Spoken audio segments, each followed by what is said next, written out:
चुड़ैल की कहानी। एक छोटी सी गांव में लोगों ने एक पुरानी हवेली के बारे में सुना था। कहते थे वहां एक चुड़ैल रहती है जो रात के अंधेरे में अपने शिकार की तलाश में निकालती है।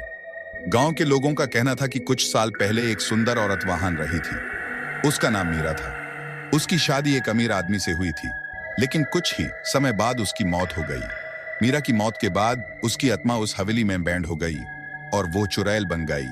रात को जब गांव वाले सोने जाते तो उन्हें हवेली से आवाजें सुनाई देती थी। एक रात कुछ नौजवान दोस्तों ने सोचा कि वो हवेली देखने जाएंगे। वे रात को हवेली के पास गए। अंधेरों में उन्हें एक रोशनी दिखाई दी और वो उस तरफ छाल दिए। जब उन्होंने अंदर घुसने की कोशिश की तो उन्हें एक खूबसूरत औरत दिखाई दी। उसने उन्हें बुलाया और कहा, मुझे यहाँ अकेला छोड़ दिया गया है, आओ मेरे साथ रहो। लेकिन उनके दिल में कुछ डर था। उन्होंने समझा कि कुछ ठीक नहीं है। जब उन्होंने वहां से भागने की कोशिश की तो देखा कि सब कुछ बदल गया।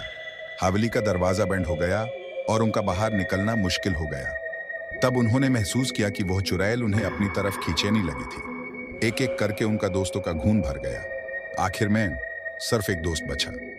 उसने अपने दोस्तों को ढूंढने की कोशिश की, लेकिन सभी अंजाम देखकर डर गया। उसने अपने दोस्तों की याद में एक मंत्र पढ़ा और चुड़ैल ने उस पर विश्वास किया। उसने चुड़ैले को समझाया कि वो सिर्फ अपने दोस्तों को चाहता है। चुड़ैल की आंखें नरम हो गई और उसने उसे छोड़ दिया। जब वो बाहर निकल गया तो उसने देखा कि हवेली फिर से पुरानी और सुनसान लग रही थी। आज तक कोई भी उस हवेली के पास नहीं जाता, क्योंकि लोग समझते हैं कि वो चुड़ैल अब भी उन्हें देख रही है।